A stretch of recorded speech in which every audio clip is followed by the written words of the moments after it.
جی میں ہوں رتیب صدیقی میٹرو 7 پاکستان کے ساتھ اس وقت موجود ہوں سیوک سینٹر میں، اور 6 مارچ کو ہونے والے ریفرنڈم کے حوالے سے آج سیوک سینٹر میں بڑی گہما گہمی نظر آ رہی ہے، اور اس حوالے سے مزدور یونین کا بھی جلسہ یہاں پہ منعقد ہو رہا ہے۔ اسی حوالے سے آئیے مزدور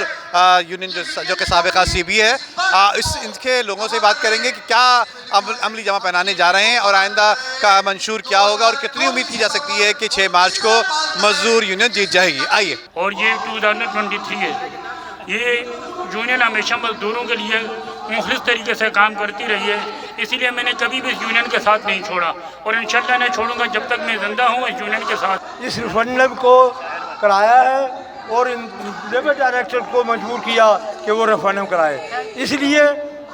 لیے کہ یہاں پر جو ہے سیل لوٹ لگی ہوئی تھی، اور انتظامیہ جو ہے وہ 2 نمبر طریقے سے اپائنٹمنٹ کر رہی تھی، اس کو روکنے کے لیے کوئی حل نہیں تھا، تو لہٰذا ہم نے کہا کہ ریفرنڈم کرایا جائے۔ سے لوگ یہاں پر تشریف لائے ہیں، اور اس بات کی ثبوت ہے کہ آج کے ڈی اے مزدور یونین کے جلسے میں تمام جتنے بھی ہمارے سائڈ آفس ہیں، سرجانی ٹاؤن،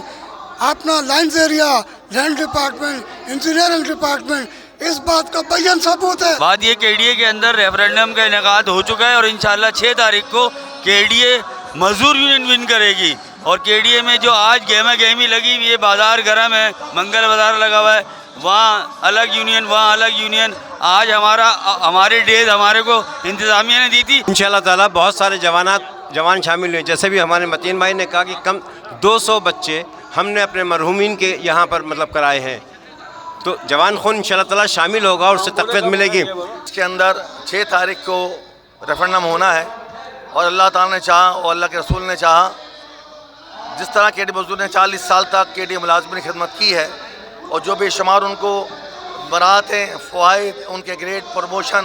اور جو پلاٹ ان کو دلائے ہیں، انشاءاللہ تعالیٰ میں امید کرتا ہوں کہ کے ڈی اے کے ملازمین لسانیت سے پاک، سیاسی جماعتوں کے جھگڑے سے پاک، جو خالص جو ٹریڈ یونین کے یقین رکھتے ہیں، اور جنہوں نے 40 سال اپنی زندگی اس ادارے میں لگا دی ہے۔ آج ہمارا مرکزی جلسہ کا مظاہرہ آپ نے دیکھا، کتنا جوش و خروش ہمارے کے ڈی اے ملازمین میں ہیں، اور ضرورت ان کو پڑتی ہے الیکشن یا ریفرنڈم کمپین کی، جو رابطے میں نہیں ہوتے، موسمی بٹیروں کی طرح آج نعرے لگانے والے، ان کی آنکھیں کھول دی ہیں آج کے جلسے نے، اور انشاءاللہ 6 مارچ کو کے ڈی اے مزدور یونین منتخب ہوگی۔ جس طریقے مزدور یونین محنت کر رہی ہے، جو ان کے قائدین ہیں 40 سال سے لگے پڑے ہیں، اور مسلسل یونین جیتتی بھی آئی ہے، تو انشاءاللہ اور بھی کام کریں گے مل جل کے، اور تمام جینین طریقے کام کریں گے، اور تمام لوگوں کے ملازمین کا حق مسئلہ حل کریں گے۔ عمدہ میں پکائیں اور جی بھر کے کھائیں۔